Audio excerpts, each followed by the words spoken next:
The knock came 3 times, evenly spaced, the way a man knocks when he has every right to be standing on your step and means for you to know it. Moran Wycliffe set down the inkwell she had been carrying, crossed the cold hall in her stocking feet, and opened the door of Sayre House to the Duke of Ravensmere. She knew him at once, though she had never met him. The county had described him too many times. The breadth of him, the dark coat that seemed cut, to remind a room how small it was, the gray eyes that did not warm for anyone. He filled the doorway, as though doorways had been an oversight he intended to correct. Behind him, the carriage steamed in the October cold, the lamps lit early against an afternoon already going to amber and rust. "I am here to see Mr. Wycliffe," he said. His voice was lower than the gossip had managed, and far quieter on a matter of debt. The debt. Of course, it was the debt. There had been nothing else in this house for a year but the debt. In the letters her father did not open. In the empty squares on the walls where paintings had hung. In the way the servants had thinned to 2 and then to none. "My father is not receiving," Marianne said. "Then I shall wait until he is." "You will wait a very long time, Your Grace. He left for Bath this morning, to take the waters for his nerves." She did not add that his nerves had been considerably soothed by the prospect of being 2 days' journey from this conversation. "I am his daughter. Whatever business you have with him, you may conduct it with me." She watched the surprise reach his eyes and stopped there, schooled before it could touch the rest of his face. He had come expecting a frightened gentleman with his hat in his hands. He had come, she understood, expecting compliance. He had not expected her. "Madam, this is not a metaphor for a woman. I keep my father's books, Your Grace. I have kept them since I was 19. I know to the shilling what this house owes you, which is more than I can say for him." She stepped back from the threshold, holding the door wide. The cold poured past her into the hall, and she did not flinch from it. "You may stand on my step and be looked at by every farmer's wife on the colder road. Or you may come in. I have a fire in the library, and exactly 1 chair that has not been sold." For a moment he did not move. The gray eyes went over her, the ink on her fingers, the gown that had been good 3 seasons ago, and was good no longer. The chin she kept level by an act of will, she would have suffered torments before naming.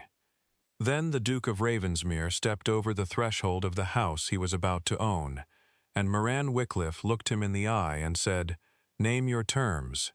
He did not name them at once. That was the first thing she learned about him, standing in the library while the single chair stood between them like a referee. He was a man who looked before he spoke, and who, having looked, said less than he had looked for. She used the silence to take her own inventory of him, the way she took inventory of everything. He was younger than the county made him. 8 and 20, she would learn, not the brooding 5 and 30 the gossip insisted on. And the youth showed when he forgot to govern it, in the line of his jaw, and the unmarked breadth of his hands. The dark coat was very fine and very plain, the coat of a man who could afford to want no one's notice. There was the cold smell of October on him still, wood smoke and wet wool, and the leather of the carriage, and under it something cleaner, cedar perhaps, the scent a careful man chooses, precisely because it announces nothing. He stood the way large men stand, who have learned not to loom, his weight settled, his stillness deliberate, and she understood that the looming the doorway had done was the doorway's doing and not his, and revised fractionally her first reading of him. The library had been her mother's favorite room, and Moran had defended it street by street through a year of selling. The Aubusson carpet had gone in February, the Globe in April, the Longue's clock in June, but the books remained, 3,000 of them, and the fire, and the window that gave onto the part, where the box hedges had run wild into shaggy green walls. "You keep the books," he said. He was looking at the shelves, not at her. "Your father's books, both kinds." She moved to the small writing table by the window, where a leather ledger sat closed. She had carried it, like a saint's relic, for a year. If you mean the account, it stands at £11,400, plus the interest he stopped paying in the spring, which brings it to something nearer 13. If you mean the others, she touched the spine of a Herodotus, gilt worn to brass under her thumb. I have read most of them. He has read the spines. A sound came from the Duke that might, in a man with a less governed face, have been the beginning of a laugh they did not finish. "You are very calm," he said, "for a woman whose house is forfeit." "I am very calm, because weeping has never once moved a creditor, and I have tried weeping." She had not, in fact, wept since the morning the clock was carried out, and she did not intend to start in front of this man. "I find it more efficient to know precisely what I am facing. So, you hold £13,000 of my father's paper. You have come to collect. Tell me what collection looks like, Your Grace, and let us neither of us pretend it is a kindness." He turned from the shelves then, and looked at her properly, and she made herself bear it. He had a way of going still that was not the stillness of a slow man, but of a careful one, the stillness of someone deciding how much of his hand to show. "The estate," he said, "called a house, the home farm, the 3 tenancies on the Hartmoor side, the whole of it against the debt. Your father signed the conveyance in escrow 8 months ago in exchange for my forbearance. He has run out my forbearance. I have come to take possession." She had known. She had read the clause herself, in her father's own foolish hand, in a contract he had signed, without showing her, because he had known what she would say. She had known, and still the word possession went into her like cold water, because knowing a thing and hearing a duke say it in your mother's library are 2 different countries. "And me," she said, "I am not in the conveyance. I am not Chat. Your Grace, whatever my father may have led you to believe." "No," he agreed. "You are not." "Then where am I to go?" It was the only question she had not answered for herself in a year of answering questions, and she hated that she had asked it of him. She saw him hear the crack in it. She saw him decide very deliberately not to use it. "That said, the Duke of Ravensmere is the matter I came to discuss, and I find I would prefer to discuss it sitting down." She gave him the chair. She had meant to give him the chair all along. It was the only courtesy left in the house, and she would spend it like a queen. She herself sat on the broad sill of the window, her back to the wild garden, and folded her hands on the closed ledger, and waited. He did not sit comfortably. A man that size never quite did, in a room scaled for ordinary people, and she found a small, mean pleasure in watching him fit himself to her mother's chair. "My aunt," he began, "is determined to see me married." He paused, as though the phrase had surprised him too. "That is an understatement. My aunt, the Doja Countess of Sturin, has informed me that I will be married before the new year, or she will be most displeased. She has a candidate. I do not care for the candidate." "My condolences," Marianne said. "I cannot see how it concerns me, unless you have come to ask my opinion of her, in which case I should want her name and her settlement before I commit it." This time, the not-quite laugh got further. The corner of his mouth moved and was put back in its place. "Her name is Lady Augusta Vane. Her settlement is £40,000, and she would make my life a clean, cold, and perfectly run misery. My aunt knows this. My aunt does not consider it an objection. And so, he said, I require a wife who is not Lady Augusta Vane, someone of decent family. Your father is a baronet's son, which will do, who is intelligent enough to manage Ravensmere's affairs, and possessed of sufficient nerve to stand in my aunt's drawing-room, and not be reduced to powder."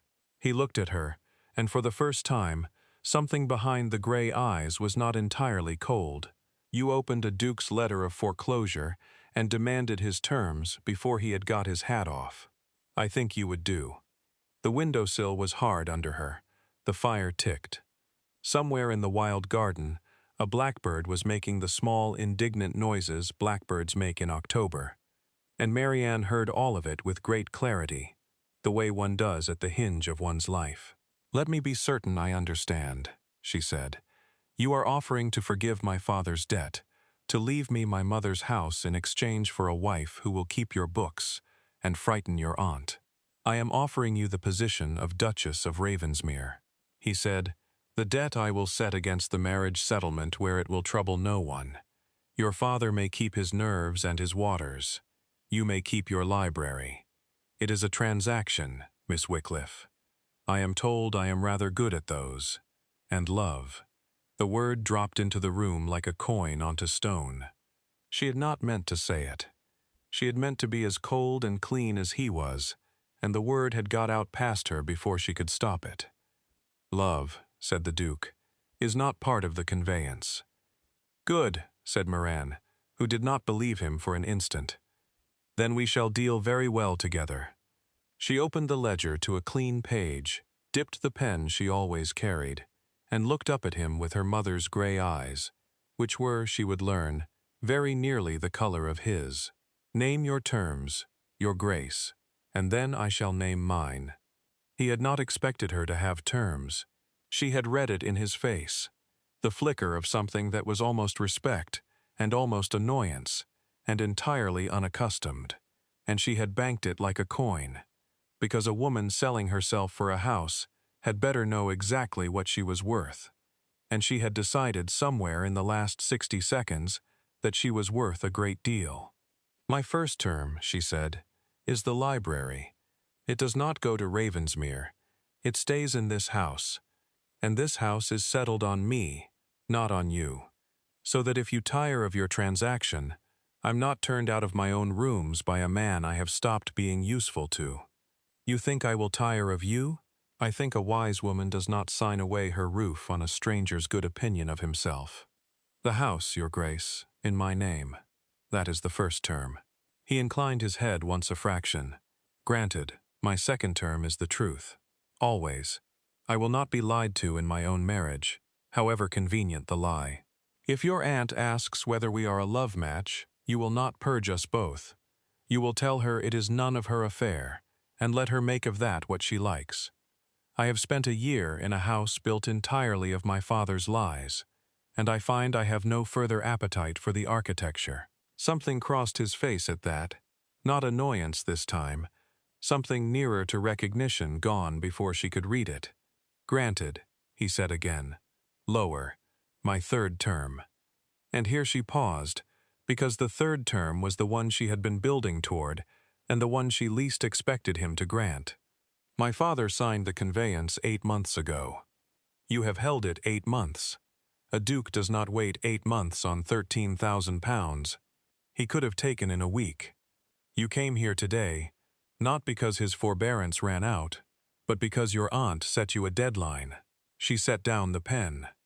"I will not be a woman a man married to spite his aunt and discarded, when the aunt forgave him. So my third term is this 3 months. We are betrothed for 3 months before any vows are spoken, and in those 3 months you will live as much at Sender as at Ravensmere, and you will let me see precisely the man I am to marry. Not the Duke, the county describes the man, and at the end of 3 months, if either of us wishes to walk away, the debt is still forgiven, and I'm still left my house, and you may marry Lady Augusta, with my blessing and considerable pity." The fire ticked. The blackbird had stopped. The Duke of Ravensmere sat in her mother's chair, too large for it, and regarded her as though she were a clause he had not anticipated and could not quite find his way around. "You drive a hard bargain, Miss Wycliffe," he said at last. "I drive the only bargain available to a woman with no money and a roof full of someone else's debts. Hard is all I have. Do you grant it?" For a long moment she thought he would not. She watched him weigh it. The cost, the delay, the indignity of being studied like a horse at Tattersall's by a baronet's penniless granddaughter, and she made herself sit very still on the hard sill and not breathe, because if she breathed, she might breathe the wrong way and lose it all. Granted, he said. All three. And then, rising, fitting his great frame back into the room, he added in a voice she had not heard from him yet, dry and very low. Tell me, do you negotiate everything, Miss Wycliffe? Or have I simply caught you on a generous day? It was so unexpected and so nearly a joke that she laughed before she could stop herself. A short, startled sound, gone as fast as it came. But he had heard it. She saw him hear it, saw the gray eyes register the laugh the way a man registers an unfamiliar sound in a house he thought he knew, and she stood up quickly and closed the ledger before he could see what the laugh had done to her face. Everything, Your Grace, she said. Ask the fishmonger. And she walked him to the door of her house, which was now by 3 terms and a handshake going to stay her house. She watched his carriage turn out of the gate into the rusting October light, the lamps small and gold against the failing afternoon, the wheels striking sparks off the frosted gravel of the drive. And she stood in the cold a moment longer than she needed to, the door open at her back, and the warmth of the one fire bleeding past her into the dark, listening to the wheels fade down the colder road before she went back in to begin being against every plan she had ever made for herself. A duchess. He came back on the Thursday, and he came alone. This surprised her. She had expected a duke to travel with consequence, outriders, a valet, the kind of retinue that turned a country lane into an event. He came in a plain caracal with a single groom, drove it himself, and arrived at called a house, with mud to the knees and a leather case of papers under his arm, looking less like a man come to court a wife than a man come to audit a farm, which she discovered was exactly what he had come to do. Your home farm is being robbed, he said by way of greeting before he was over the threshold. I rode the Hartmoor boundary on my way.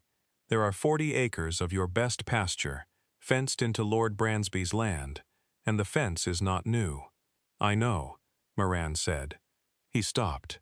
You know my father's steward, Mr. Lammas, sold the grazing rights to Bransby 3 years ago and pocketed the money. And when my father found out, he did nothing, because Lammas knew about the worst of the gambling, and my father was afraid of him.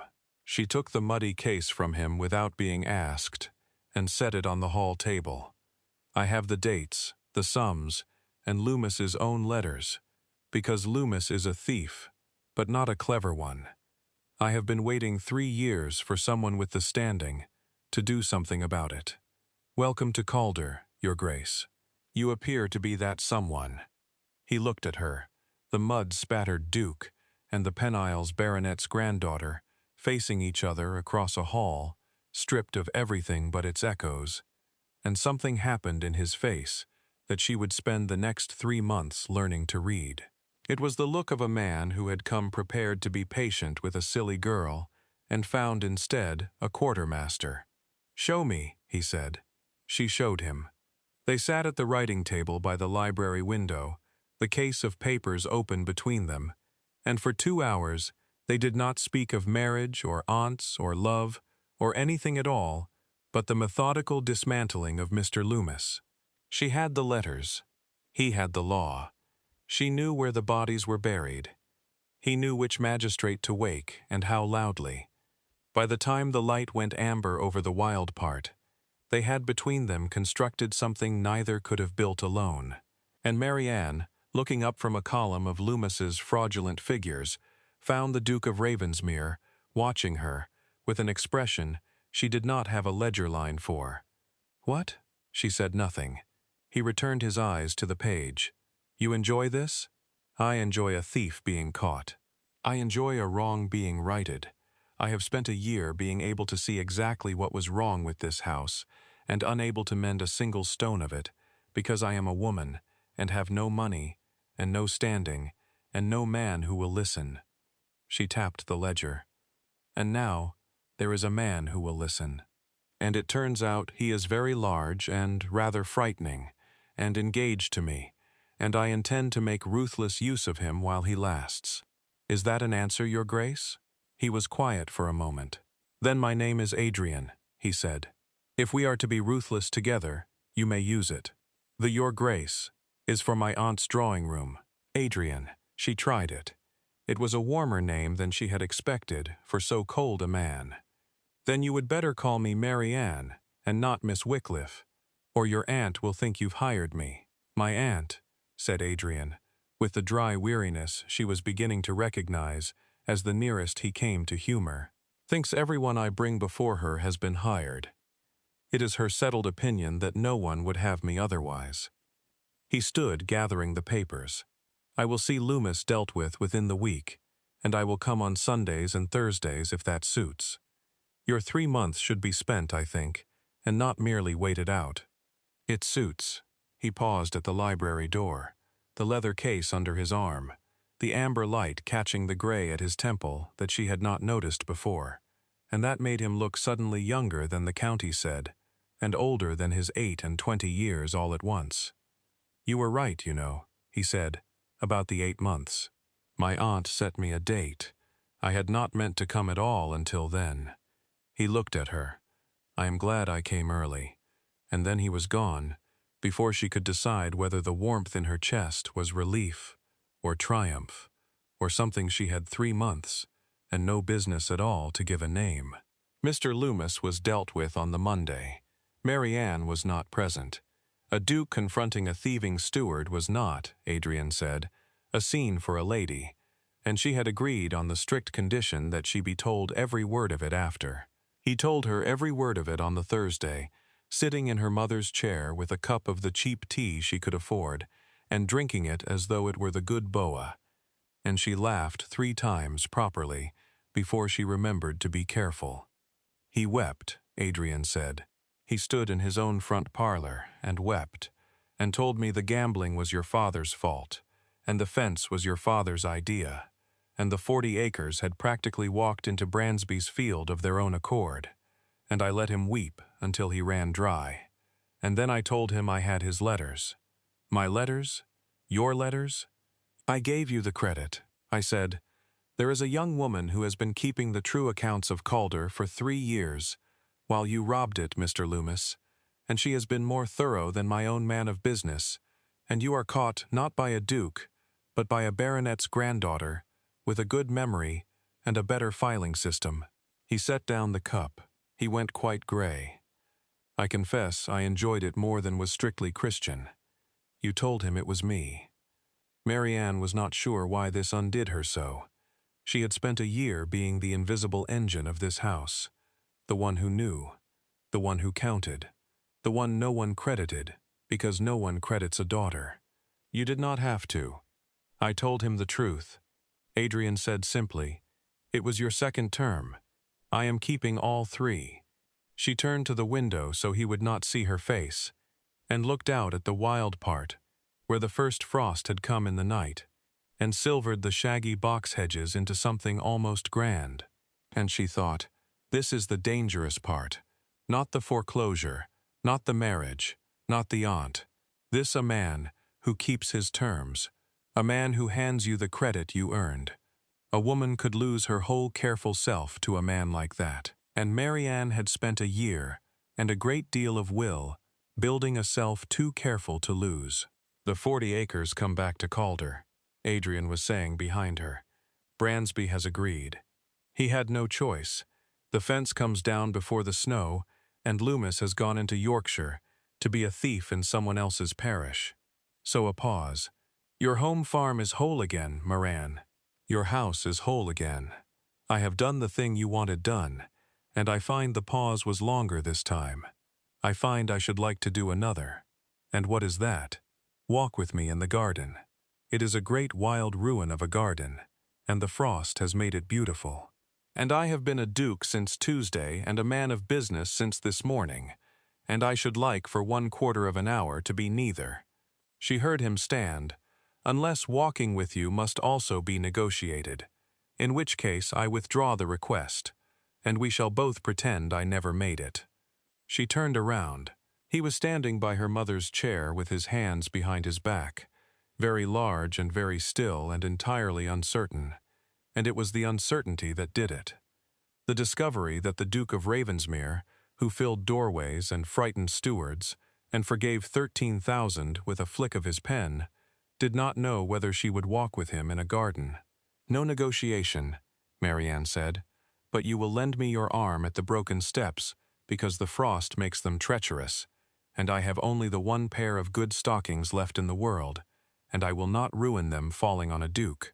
It was, she thought afterward, the moment it began, though nothing happened in the garden but two people walking the silvered length of a ruined part, talking of box hedges and Herodotus, and an aunt neither of them had met yet, his arm steady under her hand at the broken steps, the October light going down behind the wild green walls. Nothing happened, and everything had begun.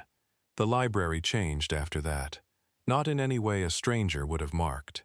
The same 3,000 books, the same one chair, the same window onto the wild part.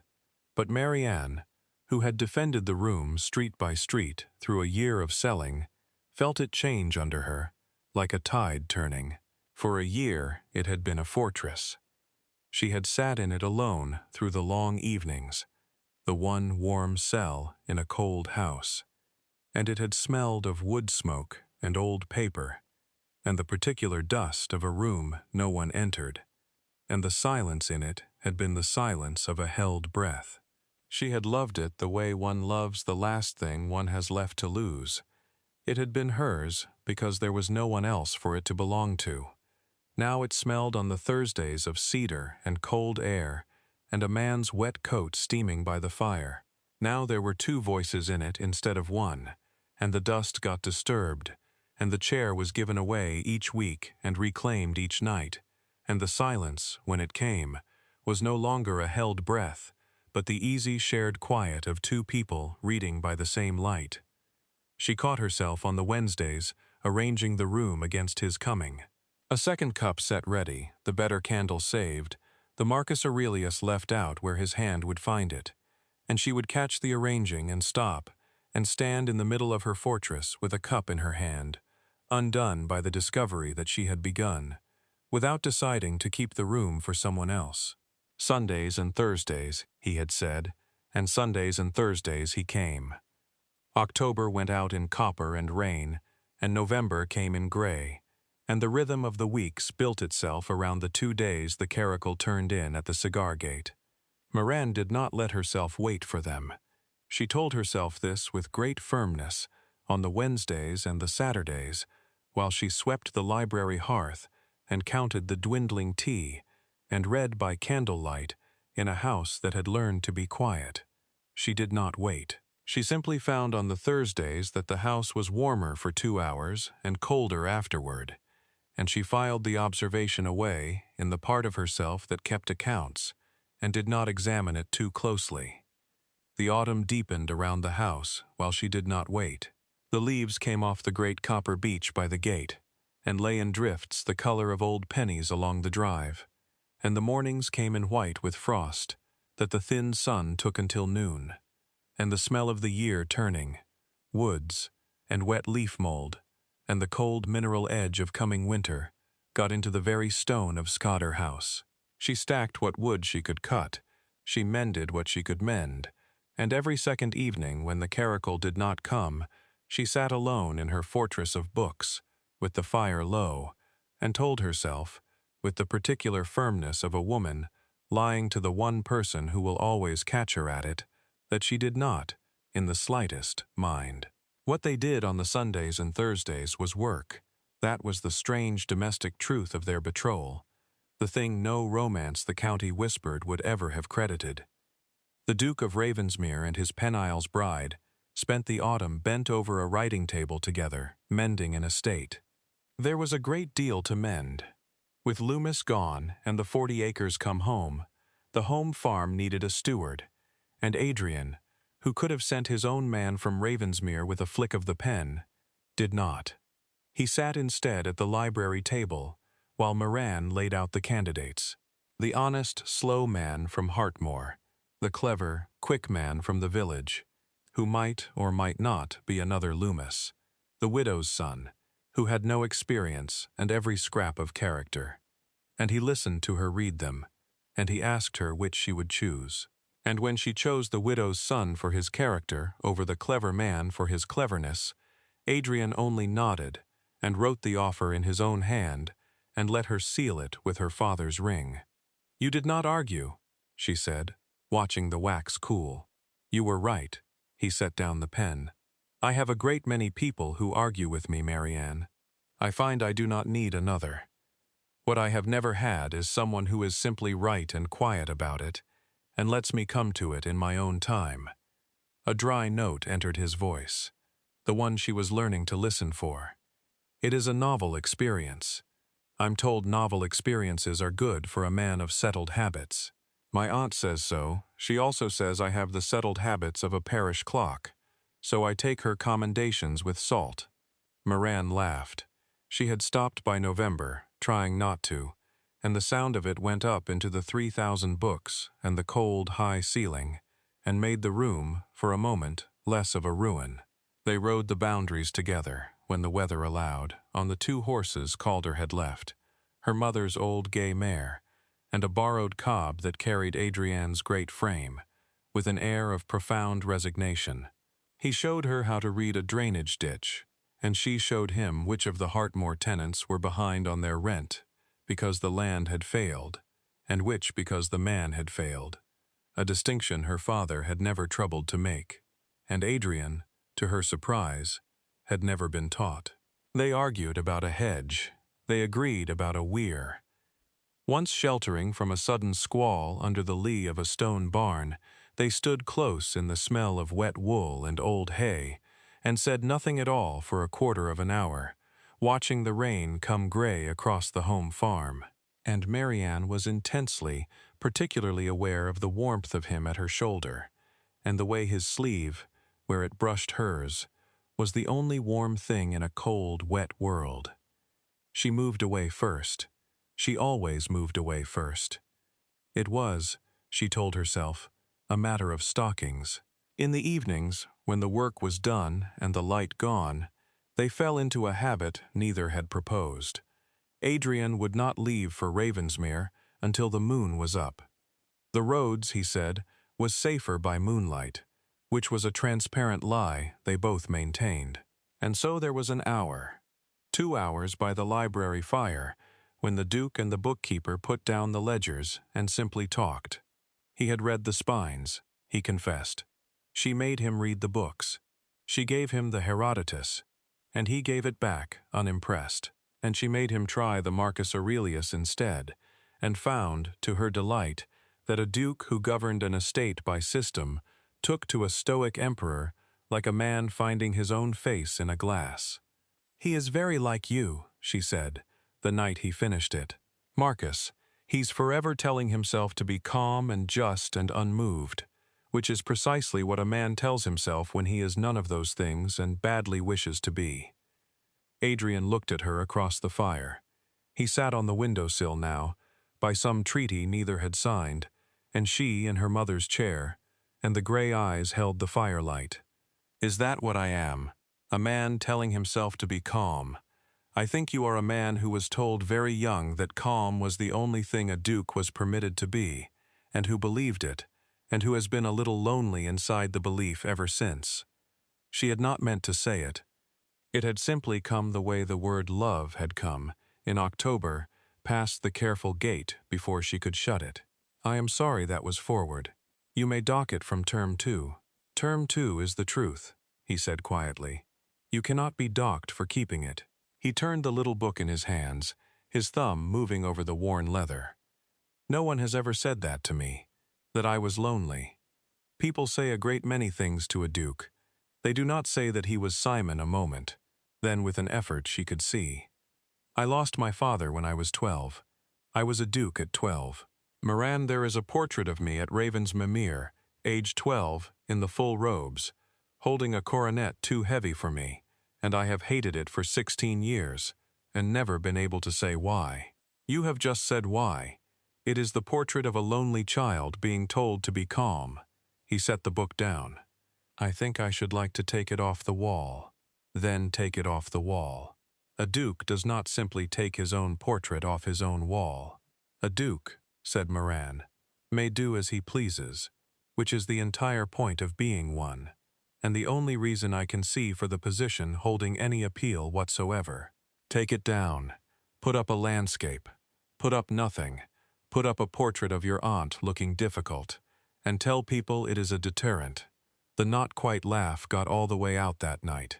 A real one, low and surprised, that she felt more than heard across the small, warm distance of the fire. And Mary Ann sat very still in her mother's chair, and understood that she was in a great deal of trouble, and that the trouble had a name, and that she had granted it all 3 of her terms. The weir went in the 2nd week of November, in the small hours after 3 days of rain. Mary Ann woke to the sound of it before she understood what it was. A low changed roar in the dark, the river speaking in a register it did not use, and under the roar, a thinner sound, a man's voice raised against the water, and the wet thud of fists on the kitchen door. She was down the cold stairs and across the flagged hall, with a shawl over her nightgown and a candle guttering in her hand, before she was wholly awake. And when she dragged the heavy door open, the rain came in sideways, and with it the widow's son, the new young steward, soaked through, his face white in the candlelight. The heartware had given way at the old slell. The water was coming down on the 3 low tenancies, the very 3 the conveyance had once named. And if the mill pond went after it, the cottages would be flooded to the sills before morning. The winter stores ruined. 3 families whole year, carried off in the dark by a river her father had never once spent a shilling to mend. She did not weep, and she did not freeze, and she did not send for a man. She dressed in the dark in under 2 minutes in the garnet wool, because it was warm, and she went out into the streaming black night with the young steward and a lantern that the wind kept trying to put out. And for the next 4 hours, Maran Wycliffe fought a river. She had no money, and no duke, and no authority, but the authority a person takes who is the only one present who is not afraid. She roused the home farm. She said the men to the Milan sleigh with the lantern held high, so they could see the gate, the rain running into her eyes, and the cold of the water rising past her boots. Her voice gone hard and clear, and carrying over the roar. Open the upper gate, let the pond run to the meadow, sacrifice the hay, and save the cottages. And quickly the water answered the open gate, the way water does all at once, and with no gratitude, rushing brown and cold into the lower meadow, and leaving the cottages a margin of mud and minutes. She waded into the flooded yard of the lowest tenancy, with her skirts heavy as iron, and the cold dragging at her knees, and carried out a sack of seed corn on her own shoulder, and a second, and went back through the freezing dark for the children's pallets, and got the families up the lane to the dry barn, with their winter stores about them. Then she stood in the streaming dark, counting heads by lantern light, until every soul was accounted for. Her hands were raw. Her feet had stopped feeling. The garnet wool was black to the waist, and would never be the same. And the cottages stood, and the seed corn was dry in the barn, and the families were safe. It was nearly dawn, gray and bitter, the rain at last slackening to a thin, cold drizzle, when the caracal came tearing down the lane, for the young Stuart had sent a boy to Ravensmere at the first alarm, and Adrian had driven the wet, dark hours through to reach her. He came down into the flooded lane and saw her soaked to the bone, mud to the waist, the lantern still in her raw hand, standing in the gray light, counting her people one last time to be sure. The garnet wool ruined, and her dark hair plastered to her white face and her chin. Even now, even exhausted, even at the end of a night that would have broken most men of his acquaintance. Level. He did not say anything at first. He simply stood in the rain and looked at her. And Mary Ann, turning and finding him there, was too tired to put on any face at all. And so he saw the real one, the bone-deep weariness, the raw competence, the woman who had fought a river alone, because there had been no one else, and would have fought it again the next night, if the river had come again. "I sent for you," she said, in case the upper field went too, and we needed more hands. We did not. I have it. They are all safe, Adrian. Every soul. I counted them. I know you did, he said. His voice was not quite steady. I can see that you did. He took the guttering lantern out of her raw fingers and set it down, and took both her cold hands in both of his great warm ones, and stood there in the dawn rain, holding them, not speaking, while the feeling came back into them in slow, cruel needles, and she did not pull away. Marianne, there is not a steward in England, nor a magistrate, nor a duke, who would have done what you did tonight. I have men 3 times your size who would have stood on the bank and wrung their hands. You sacrificed the hay to save the corn, and the corn to save the children, and you did it in the dark, in the rain, in 2 minutes' thought alone. His grip tightened. I came to help you. I find there was nothing left to do. You had already saved them all. The hay is gone, she said. Her teeth had begun to chatter. It was a fair crop. I am sorry for the hay. Damn the hay. It was the first time she had heard him swear, and the shock of it, mild as it was, made her laugh. A cracked, wet, exhausted laugh. The laugh of a woman at the far end of her strength. And Adrian, hearing it, did something he had never done. He drew her in out of the rain against the warm bulk of him, careful, asking nothing, only sheltering, his coat coming round her soaked shoulders. And she let him, because she had no strength left to move away first, and, because for the first time in a year, she did not want to.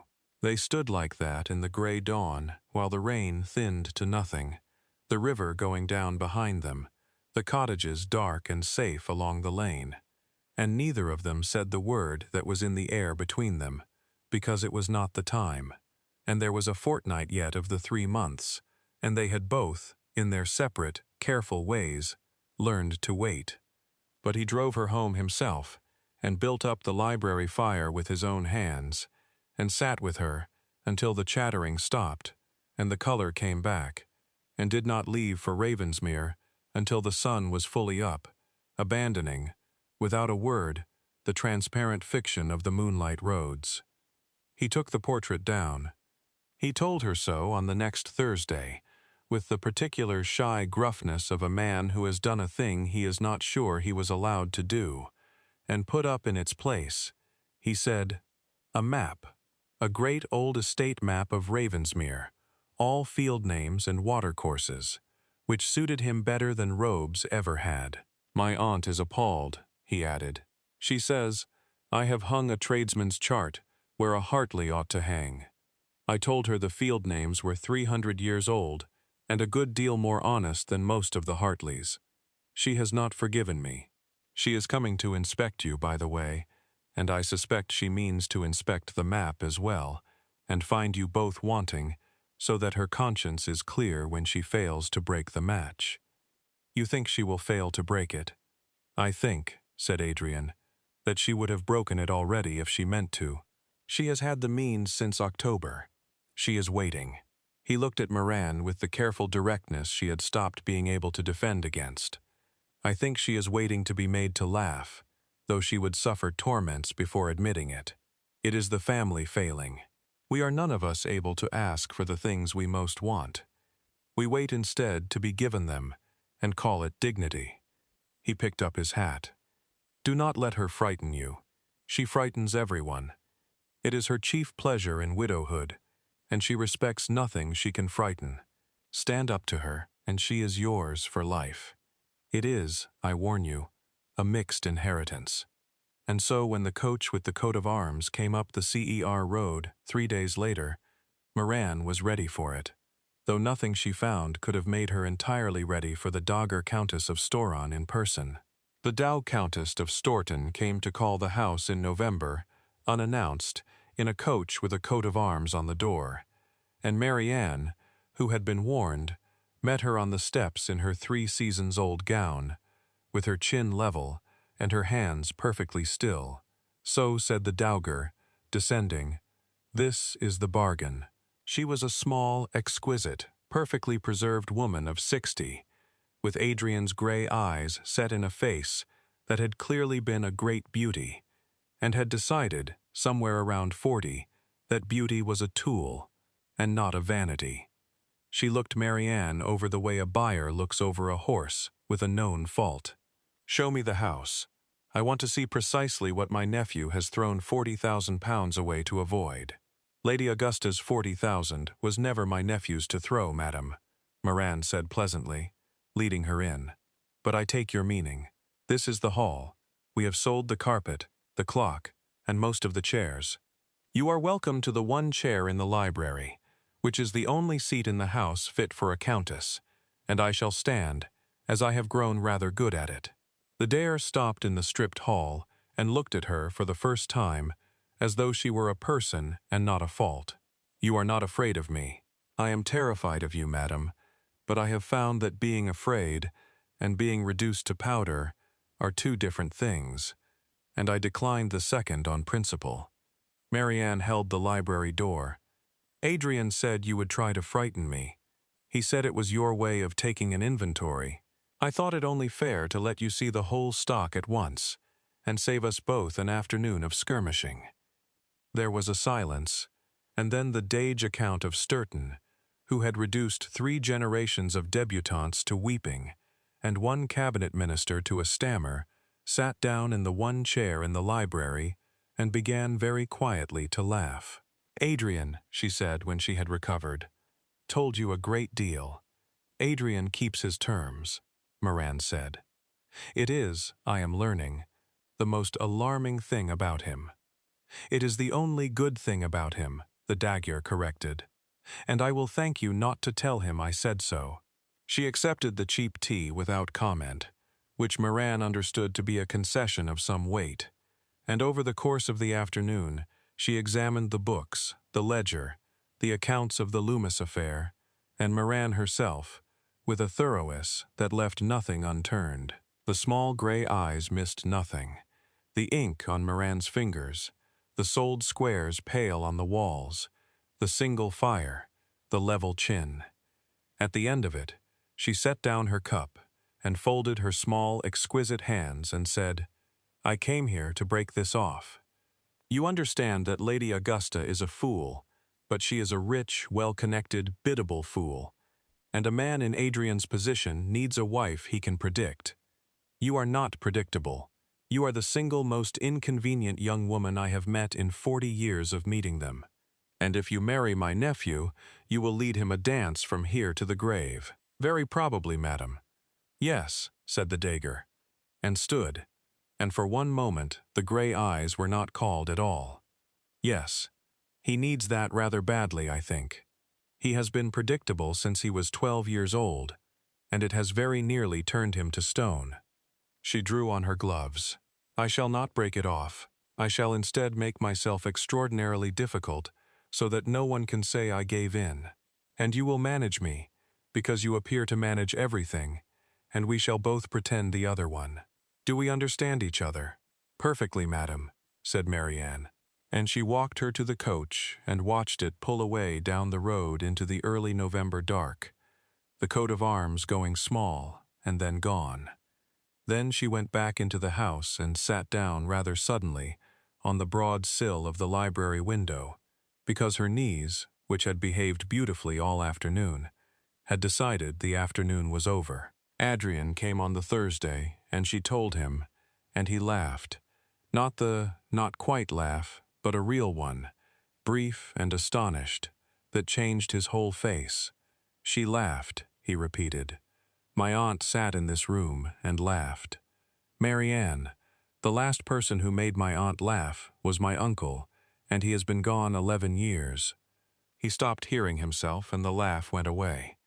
But something of it stayed in his eyes. She likes you.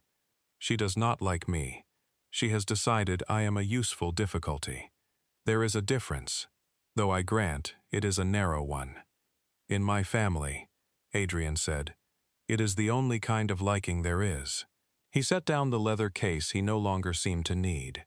He had taken over the weeks to coming with empty hands, which Marianne had noted and said nothing about. I have something for you. Not a gift. A gift would be against your terms. You'd suspect me of softening you up for some clause or other, and you'd be right to. This is a return." He took from his coat a small, flat parcel wrapped in brown paper and laid it on the writing table within her reach, and stepped back the way a careful man steps back from a thing he is not certain of. She unwrapped it. It was a miniature, in a worn gilt frame. A young woman with gray eyes and a level chin, painted 40 years ago in a gown the color of garnet, looking out of the little oval with an expression Moran knew because she made it herself in mirrors when she thought no one was watching. "My mother," she said. Her voice did something it had not done in front of him before. "This was sold in March to pay the shees." She stopped. "To pay the interest?" "Yes. I found it in a dealer's in York when I went up after Loomis. He had it in a tray of orphaned miniatures, nameless for 3 guineas. I knew it the moment I saw it. He was watching her, very steadily. It has your chin. I've spent a good deal of November looking at your chin, Marianne. I would know it anywhere."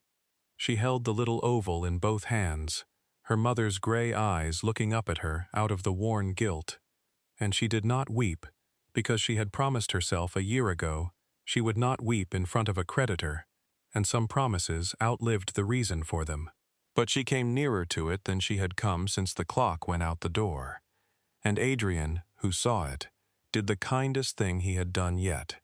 He turned away to the window and gave her the part to look at, and let her have her face to herself until she had it back. "Thank you," she said at last to his broad back. "It is not thanks," he said without turning. "It is term 2, the truth. The truth is that your mother's portrait was sold to pay a debt I held, and a debt I held should not have cost you your mother's face. So I bought it back. It is not a gift, and it is not love which is not in the conveyance.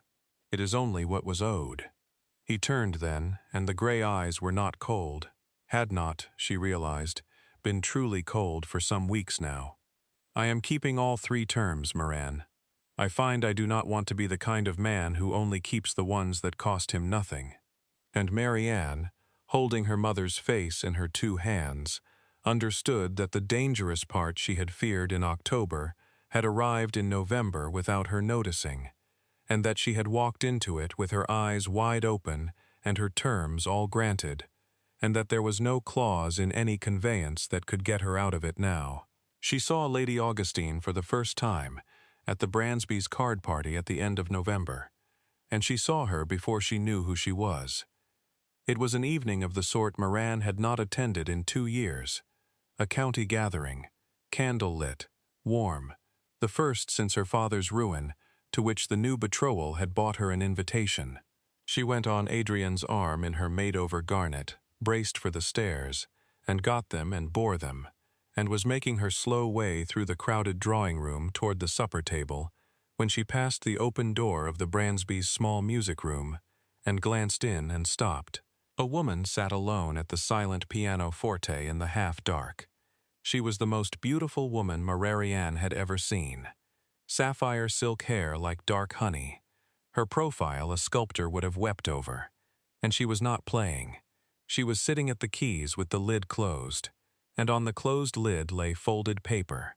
And the beautiful woman was looking at the paper, not reading it, only looking, with one fingertip resting on it, the way one rests a hand on something one cannot quite bear to pick up and cannot quite bear to put away. The candlelight caught the side of her face. There was nothing cold in it at all. There was only a young woman alone in a music room at the edge of someone else's party, looking at a folded paper as though it were the last warm thing in a cold house. Moran did not know who she was.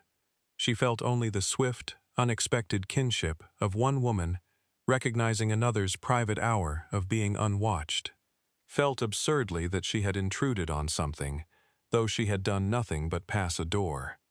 She stepped back from the threshold and walked on toward the supper table, and it was there, a quarter of an hour later, that she heard the name spoken behind a fan.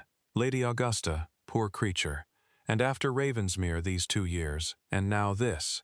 and turned and understood, too late to unsee it, that the beautiful woman alone, with the folded paper, had been the rival she was supposed to hate. She told Adrian none of it.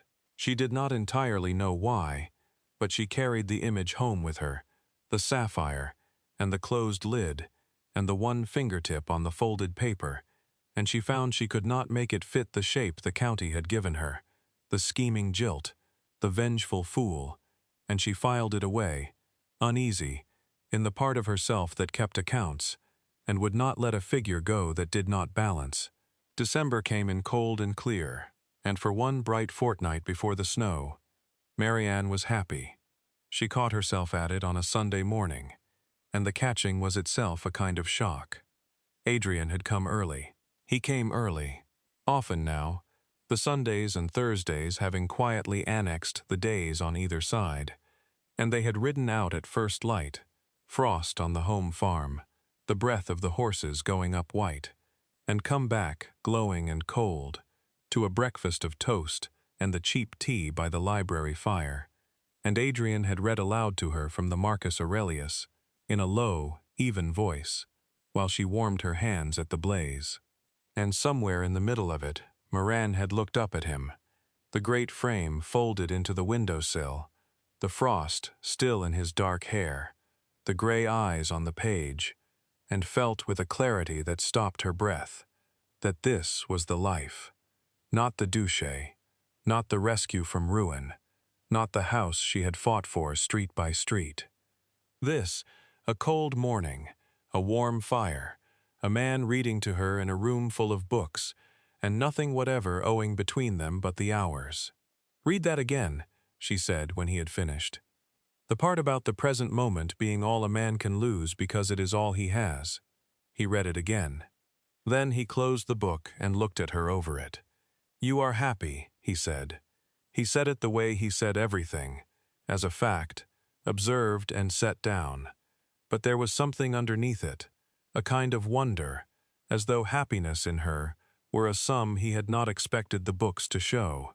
"I have been watching you be many things since October, Marianne. Calm and clever and frightening and brave. I have not until this morning watched you be happy. It is—" He stopped, and for once the careful man could not find the careful word. "It is a great deal to be responsible for. I find I want to be responsible for it, for a very long time. That is dangerously close to a sentiment, Your Grace," Marianne said, because if she did not make it light, she would weep, and she had promised herself, "I shall have to dock it from term 2, for excessive feeling." "Term 2 is the truth," he said, as he always said, "and the truth is that when the lilacs come out in the spring, I should like to walk this garden with you, and not have it be Sunday or Thursday, or a term, or a transaction. I should like it to be only a morning, hours." He turned the book in his hands. "I have never in my life had a thing that was only hours. I should like to begin." The fire ticked. The cold, clear December light came in, across the wild part, and Marianne sat in her mother's chair, and looked at the man she was going to marry, for she knew it now. Knew it the way she knew the figures in a column. Knew it past all her terms and clauses and careful defenses, and let herself, for one bright fortnight, simply be happy, the way the old emperor had counseled, in the only moment a person ever has. It was the last holy, happy morning before the snow, and she did not know it, and that was a mercy, because if she had known, she would have spent it bracing for the loss, and she did not, for once, in her relentlessly guarded life, brace for anything at all. December came in hard and white, and with the snow came the letters.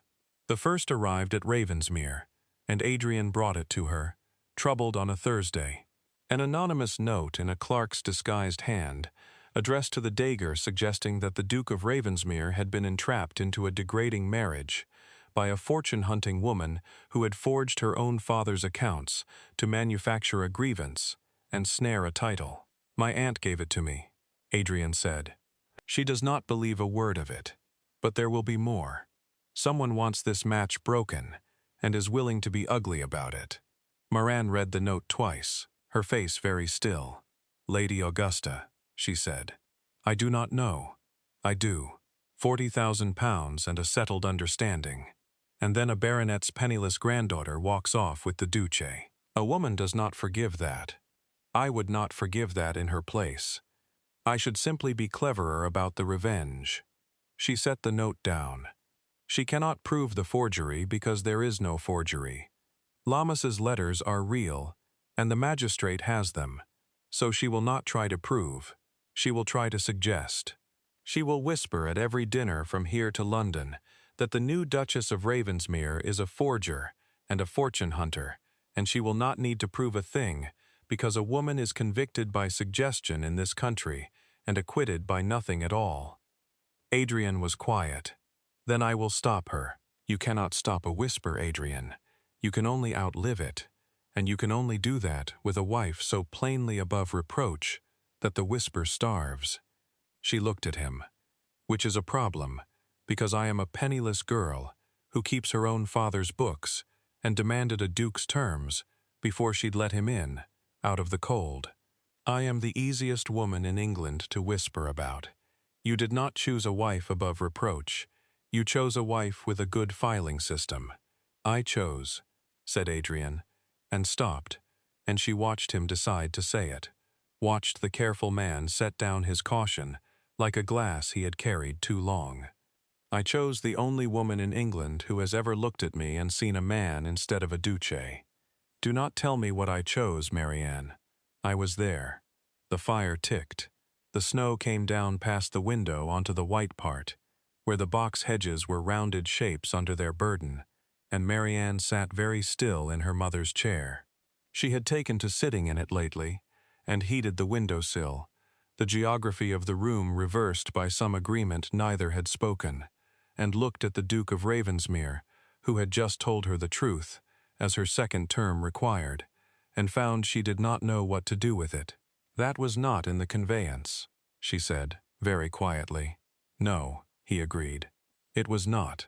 And he came across the room and stood before her chair, very large and entirely without his armor, and held out his hand, not to seal a bargain this time, but only to be taken.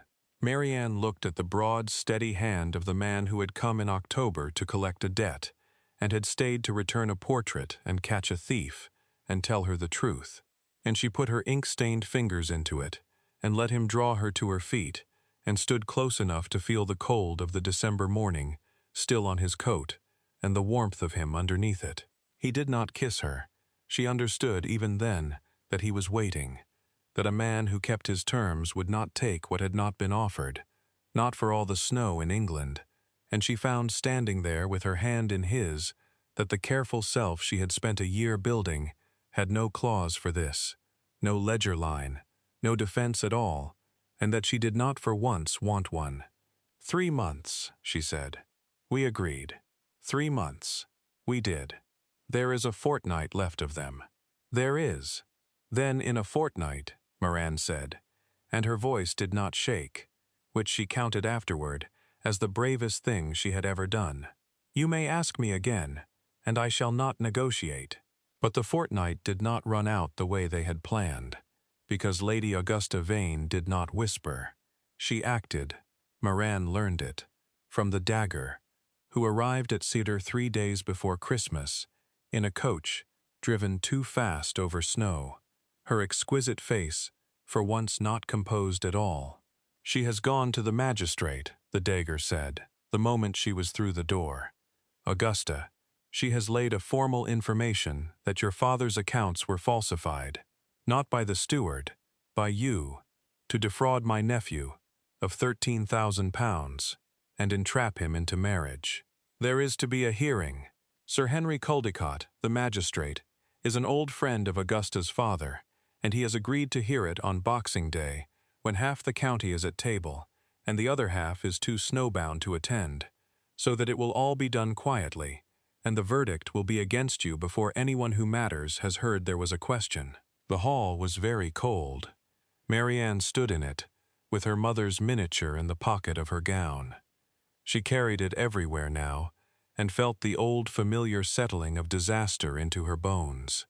The year of it, the long, cold competence of a woman who has learned that ruin is not a single blow, but a slow accumulation of mornings. "Where is Adrian?" she said. "In London. I sent for him. He cannot be back before Christmas Eve at the earliest. And the roads." The Dagger spread her small gloved hands. "The roads may not let him back at all. The snow is closing the north road behind every coach that runs it." "Then he must not try," Moran heard herself say. "Tell him not to try, madam. If he comes back to stand beside me at that hearing, every soul in the county will say the Duke had to rescue his forging fortune hunter, and Augusta will have what she wants, whether the verdict goes her way or not. The whole point of me, the whole point of choosing me, was a wife above reproach. A wife who needs rescuing is not above reproach. She is exactly the woman the whisper says she is. Marianne, I will go to the hearing alone." She said it the way she had said, "Name your terms." Level and cold and absolutely certain, and she felt the year of competence close around her like armor. She had thought she might be ready to set down, and now must take up again. "I have Loomis's letters. I have the magistrate's own record of his confession. I have 3 years of true accounts in my own hand. I do not need a duke. I have never needed a duke.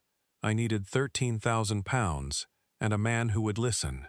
And I have had the listening. And now I shall do the rest myself, as I have done everything myself, because that is what I am, madam. That is what I have always been." The Dare looked at her for a long moment, and the marriage there may be no marriage. Moran's voice did not break, and she was proud of that, in the bleak way one is proud of a thing that costs too much. "If I stand at that hearing, and the county sees a forger acquitted on a technicality, the whisper wins, and the whisper is right, and Adrian has married a scandal. And if I lose, I'm a forger-in-law, and he cannot marry me at all. Either way, the conveyance is, what was his word? It is broken, madam. He came to collect a debt.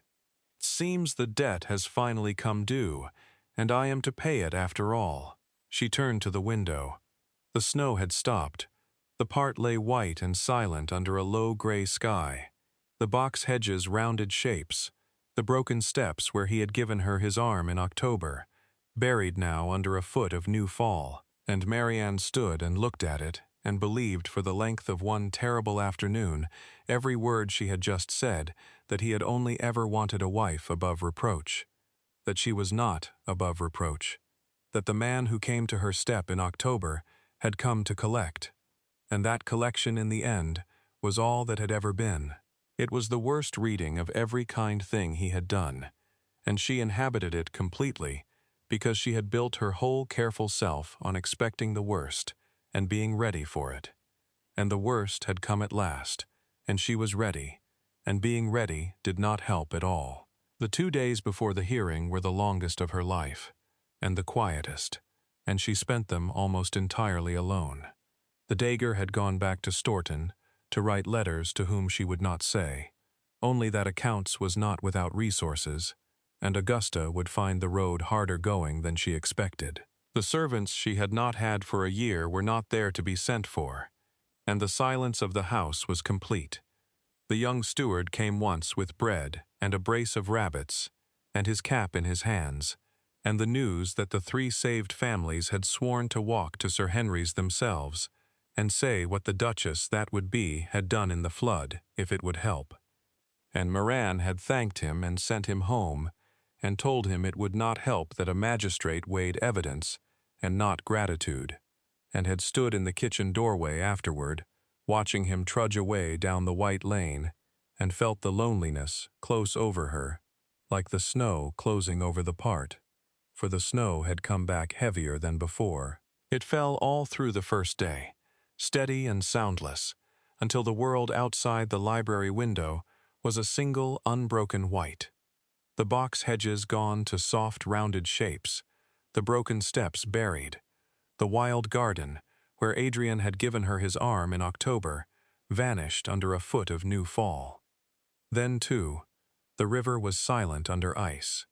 The lane to the road was a faint blue trough between white banks. No coach could come down it now, from London or anywhere else.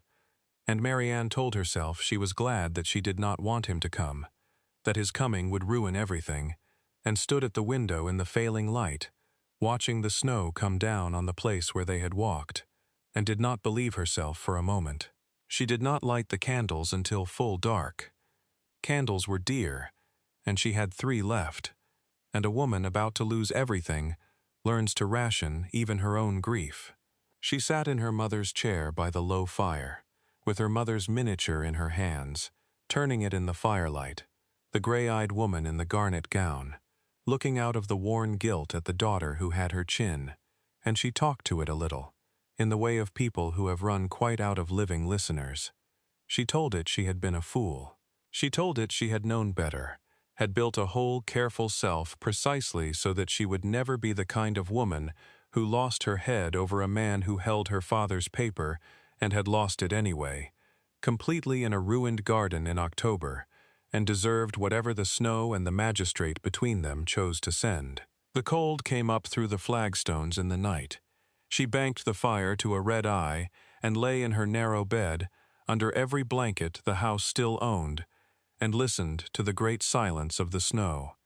And somewhere past midnight, she gave up the pretense at last, and let herself alone in the dark, where no creditor could see.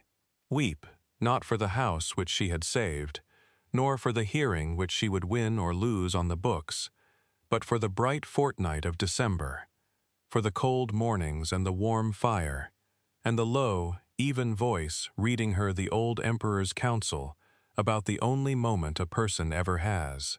She had had it. That was the unbearable part. She had had the thing that was only theirs for one fortnight, and now the snow had it, and she did not see how she was to live in a house full of the rooms where it had happened. In the morning her eyes were dry, and her face was composed, and her hands were perfectly steady, because a year of practice does not fail a woman when she needs it most, whatever it costs her after. She rose in the white dawn, and broke the ice in her water jug, and dressed, and made herself eat the steward's bread, and laid out her papers in the leather case one final time, checking each against her memory in the gray light. Loomis's letters, the confession, the conveyance, the 3 years of true accounts, until she knew the case, the way she knew the figures in a column, past all doubt, past all feeling, cold and clear and ready. Then she sat in her mother's chair and waited for Boxing Day, and the snow stopped in the night, and the world held its breath, and she held hers with it. Boxing Day came gray and bitter. Moran dressed alone. There was no maid. There had not been a maid for a year. In the one gown she had that was fit for a magistrate's parlor, a deep garnet wool that had been her mother's, and had escaped the selling, because no dealer would give a fair price for mourning made over. She pinned her hair without a glass, packed her papers in the leather case, put her mother's miniature in her pocket, and walked the 3 frozen miles to Sir Henry Culcott's house, through a silence so complete she could hear her own breath, because the snow had stopped, and the world was holding it. The parlor was full. That was the first wrong thing. Augusta had wanted it quiet, but the county had come, snow or no snow, because nothing in December draws a county like the prospect of a duke's bride disgraced. They were arranged on borrowed chairs along the walls, the Bransbys and the Vanes, and a dozen families Moran knew by their debts to her father. And at the front, exquisite in sapphire, sat Lady Augusta Vane, who was every bit as beautiful as the gossip said, and who looked at Moran as she entered with a small, perfect, pitying smile that said, more clearly than any whisper, "I have already won, and you have only come to watch." "Miss Wycliffe," said Sir Henry, a soft, round man who would not meet her eyes, "you are charged. That is, an information has been laid concerning certain accounts." "I know the charge, Sir Henry," Moran said. "I forged my father's books to manufacture a debt, and entrap the Duke of Ravensmere. May I show you the books?" She did not wait for permission. She had learned in a year that permission is rarely given to women, and must usually be taken. She crossed to the table and laid out the leather case, and opened it, and began calmly, methodically, in the flat, clear voice she used for fishmongers and dukes alike, to take the room apart. She showed them Loomis's letters in Loomis's hand, dated and witnessed. She showed them the magistrate's own record, Sir Henry's own record of Loomis's confession in the matter of the 40 acres. She showed them 3 years of accounts in her own hand, and 3 years of her father's accounts in his. And she invited any man in the room who could read to compare the two, and tell her which was the forgery, the one that balanced or the one that did not. She showed them the conveyance her father had signed 8 months before she ever met the Duke, proof in his own foolish hand that the debt was real and old and entirely her father's making, and that she had had no more part in it than a daughter has in any of her father's ruins. The charge, she said at last, into a parlor gone very quiet, is that I invented a debt to trap a duke, but the debt was signed before I met him. The accounts that prove it were kept before I met him. The steward who robbed this house confessed before I met him. To you, Sir Henry, in this room. I did not invent a thing. I only counted. I have been counting the true cost of my father's house for 3 years, while better-connected people looked away, and I'm charged today not with forgery, but with the unforgivable crime of having been right about my own ruin. She closed the case. Acquit me or convict me, Sir Henry, but do it on the books which do not lie, and not on Lady Augusta's grief, which is real and which I pity, and which is not evidence of anything but a settlement she has lost. The silence held. Sir Henry looked at the books, and at Augusta, and at the county, ranged along his walls, who had read every page over Moran's shoulder, and Moran watched him understand that the quiet hearing had become a public one, and that he could not now convict a woman the whole county had just watched, prove herself innocent, not without his own name going onto a list of men who had been bought. I find, said Sir Henry very unhappily, but there is no case to answer. It was over. She had won. She gathered her papers in the ringing quiet, and she did not look at Augusta, and she did not look at the county, and she walked out of the Palmer, and out of the house, into the gray and bitter air, alone, exactly as she had said she would, having needed no Duke at all. And she got perhaps a 100 yards down the frozen lane before her competent legs stopped working, and she had to put her hand against a snow-laden hedge and stand there in her mother's garnet wool, shaking, because winning alone is still alone. And she had proved her whole case, and lost. She was certain, the only thing she had not put in the conveyance. And then she heard the wheels. A plain caracal, driven too fast over snow by a man too large for it, came round the bend in the frozen lane, with the groom clinging on behind, and pulled up so hard that the horse threw its head, and the Duke of Ravensmere got down into the snow before the wheels had stopped turning. He had ridden through the night. She could see it on him, the gray face, the snow caked to the knees of his coat, the look of a man who had driven 100 miles on no sleep and arrived too late and knew it. It's done, she said before he could speak. Her voice came out steadier than she had any right to expect. There was no case. I am acquitted. You need not have come, Adrian. In fact, you should not have come. If the county sees you now, they will say the Duke rescued his county. The county, said Adrian, may say what it likes. He came toward her through the snow and stopped an arm's length away, and she saw that he was not going to touch her, that even now, even gray-faced and frantic and 100 miles from sleep, he would not take what had not been offered. I did not come to rescue you. I came because my aunt sent word 3 days ago, and I have not stopped moving since. And I have had a 100 miles of frozen road to think on exactly one thing, and I find I must say it to you, whether the county is watching or not. He drew a breath. You told my aunt the marriage might be broken, that the debt had come due, and you would pay it, that I came to collect, and collection was all it ever was. You were wrong. He said it the way she said, name your terms. Level, cold, absolutely certain.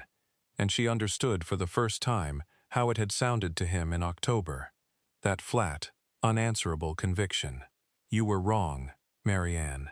And I have driven through the night to tell you so, because you are the most relentlessly correct woman I have ever known.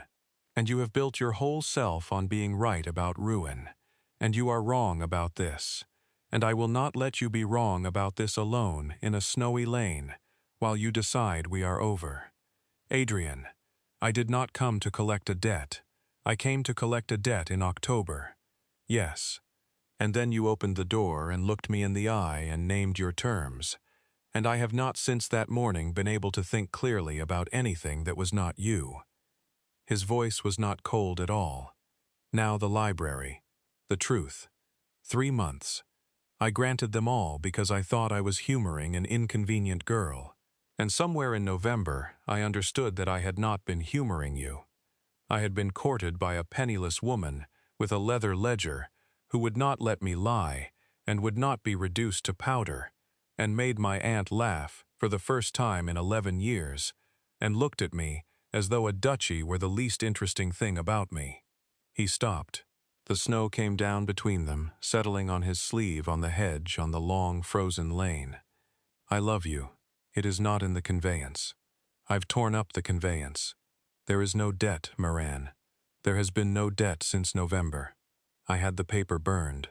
Your house is yours, and your library is yours, and there is nothing whatever owing between us. And I am standing in a snowy lane, 100 miles from sleep, asking you to marry a man who has nothing to offer you but the truth which you required, and himself which you did not, but which he is giving you anyway, because it appears to be entirely yours. The lane was white and silent. The snow had begun again, very softly, settling on his caked coat and her garnet wool, and the hedges and the whole grey waiting world, and Moran Wycliffe stood in it, and looked at the Duke of Ravensmere, who had driven through the night to tell her she was wrong, and found that for once in her relentlessly correct life, she had nothing to count. No ledger line, no clause, no defense, and no wish for one. You burned the paper, she said, in November, before the hearing, before you knew whether I would even doom. In November, he agreed. The afternoon, I gave you your mother's face. I went home and I had it burned, and I did not tell you because you would have suspected a clause, and you would have been wrong. And I had been waiting since November for the fortnight to run out, so that I could ask you with nothing owing, with no power over you at all, so that whatever you answered would be only the truth. A breath. And then Augusta moved, and the fortnight did not run out. And I've driven 100 miles to ask you anyway. In the wrong place, at the wrong time, with the whole county about to come out of that house, and see me do it. Moran, I am asking. There is nothing owing. Maim your do it. No, she said. He went very still. Now, Marianne said again, and stepped across the arm's length of snow that he had so carefully left between them, and put her ink-stained hands flat against the cold, snow-caked front of his coat, and felt the heart of him going hard and fast underneath it, and looked up into the gray eyes that was so nearly the color of her own. No more terms, no more conveyance. You said it yourself, there is nothing owing. I have spent a year naming terms, because terms were all that stood between me and the cold. And I'm done with them, Adrian. I am done. Her voice did break then at last, and she let it, because some promises outlive the reason for them. And a year of not weeping in front of a creditor had finally gloriously run its course. I love you. There. It is not in any conveyance, and I have not negotiated it, and I do not want a single clause to protect me from it. Yes, the answer is yes. Now, kiss me before the entire county comes out of Sir Henry's parlor and finds the Duke and his forger standing in a snowdrift, and let them whisper for 50 years. I find I do not care. And the Duke of Ravensmere, who kept his terms, kissed her in the falling snow.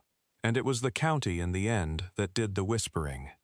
And it whispered for many years. Of the December morning, the cold Duke drove 100 miles through the snow to a magistrate's lane, and was refused, and accepted, in the same breath, by the only woman in England who had ever told him no, and meant yes. But the county did not see what came after in the lane, when the kiss had ended and the snow had not. Lady Augusta Vane came out of Sir Henry's house alone. Marianne saw her over Adrian's shoulder, the sapphire gown, the perfect face gone uncertain at last, standing on the steps in the falling snow, with no settlement, and no triumph, and no one. The whole county having stayed inside to gossip, and left her to her defeat in the cold. And Marianne, who had every reason to enjoy it, found that she did not quite found that she remembered the dagger touching her mother's miniature. The way a face can hold a grief no ledger counts. Augusta came down the steps. She stopped a careful distance from them, the way one stops from a fire one is not sure of, and for a moment no one spoke, and the snow came down between them. "You forged nothing," Augusta said. "It was not an apology. It was a fact. Set down at last, the way Marianne set down facts. I knew it. I knew it. When I laid the information, I told myself the books would not signify that the county would believe what it wished to believe of a penniless girl who caught a duke." Her chin, which was very fine, lifted. "They did not. You made them count instead. I did not think a woman could make a room full of men count against their own wish to. I have been making rooms full of men do as I wish for 10 years. And I did it with my face, and you did it with a leather case. And I find the perfect voice wavered once. I find I should have learned the leather case." "It is not too late," Moran said. Augusta looked at her. "You are gracious in victory." "It is insufferable. I am not gracious. I am tired, and cold, and engaged, and I have just told a duke the truth in a snowdrift, and I have nothing left over for hating you." Marianne stepped out of the circle of Adrian's arm, into the snow, toward the woman who had tried to ruin her. "You wanted a settlement and a title, because they were the only things you had ever been taught were worth wanting. I wanted a roof and a library, and not to be reduced to powder. We are not so different, Lady Augusta. We were both selling the only thing we had. You sold your face for 10 years, and I sold my terms in October. And the difference between us is only that I was taught to count and you were taught to charm. And counting, it turns out, lasts longer." Augusta was quiet for a long moment, the snow whitening her sapphire shoulders. Then she drew from her reticule a folded paper and held it out, not to Adrian, but to Moran. And Moran took it and unfolded it, and read in a Claire's careful hand the words, "I withdraw without reservation the information laid against Miss Moran Wycliffe, and acknowledge it to have been laid in malice, and without foundation for Sir Henry's record," Augusta said, "so that it cannot be reopened by anyone who comes after me, with a longer memory and a smaller conscience. I wrote it this morning before I knew the verdict. I do not know why I wrote it." Her perfect face did something complicated.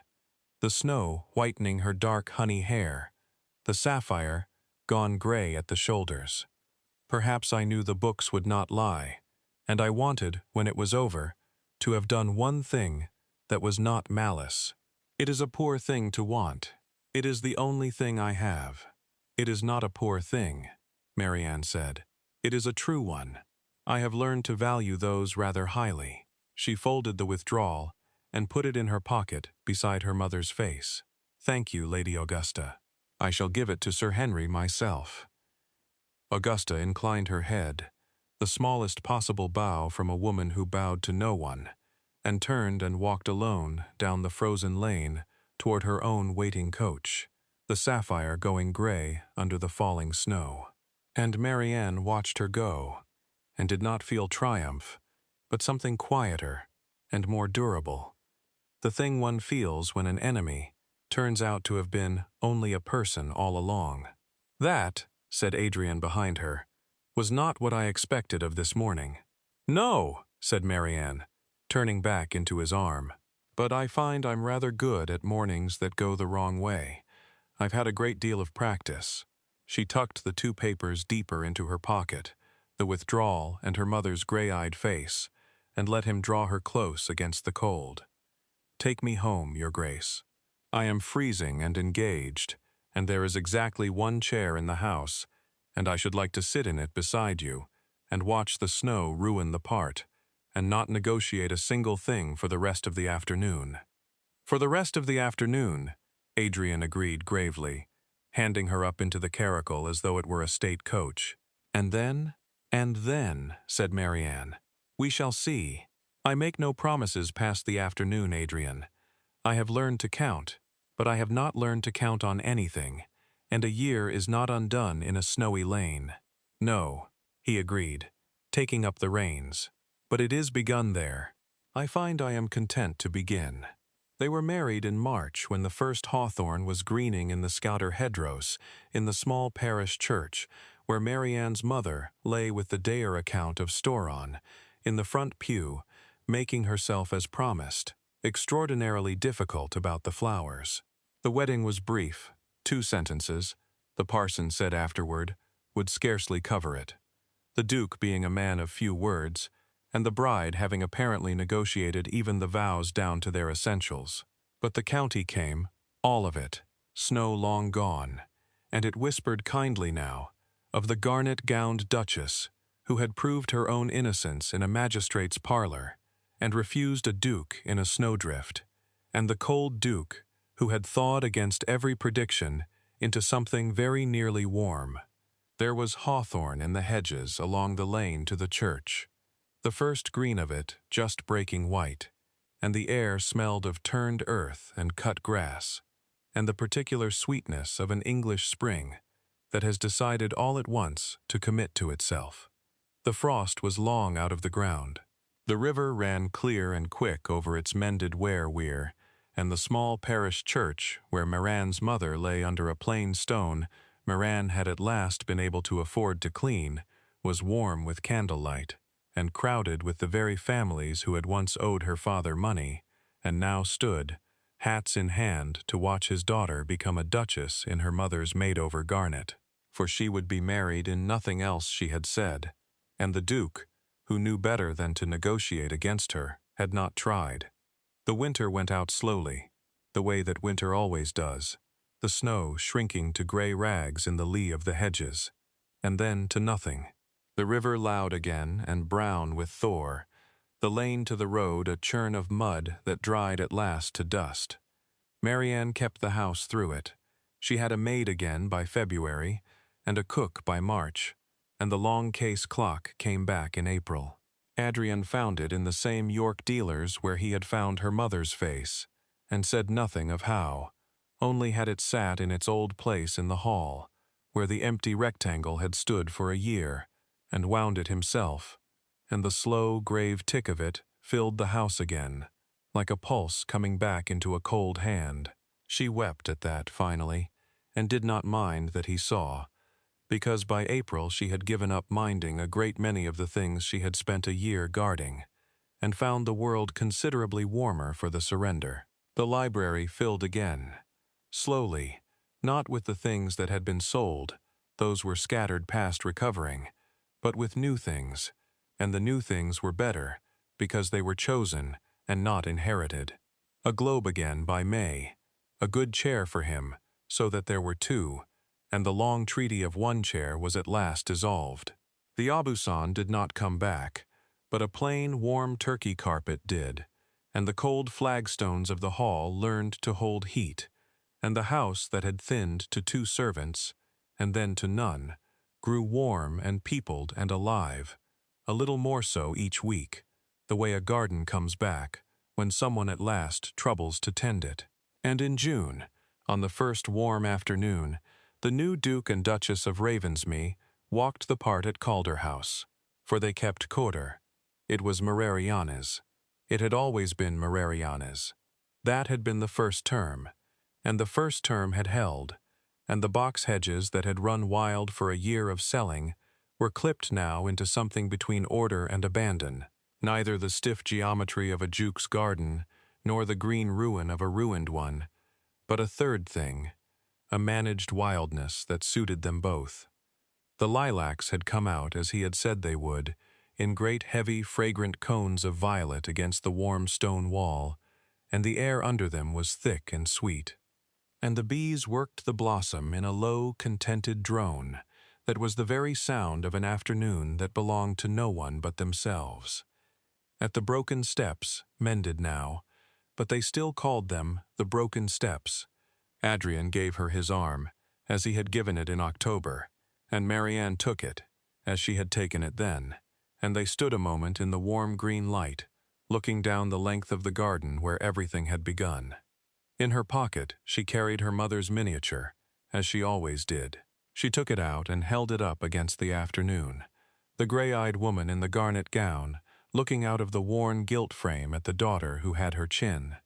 And for a moment, the three of them stood there in the June light, the painted mother, the living daughter, the Duke, who had found a face in a tray of orphans, and known it by its chin. "She would have liked you," Moran said. "She would have made you grant terms before she let you in out of the cold." "I have no doubt of it," said Adrian. "It appears to run in the family." He looked down at her, the ink still on her fingers, for she kept her own books. She would always keep her own books. A duchess might do as she pleased, and it pleased her to count, and the gray eyes that had not been cold in a very long time held something that no conveyance could have named and no clause could have held. "I came to collect a debt," he said. "You did," said Marianne, and put her mother's face back in her pocket and rested her ink-stained hand on the mended gate-post, warm under the June sun. "And I opened the door."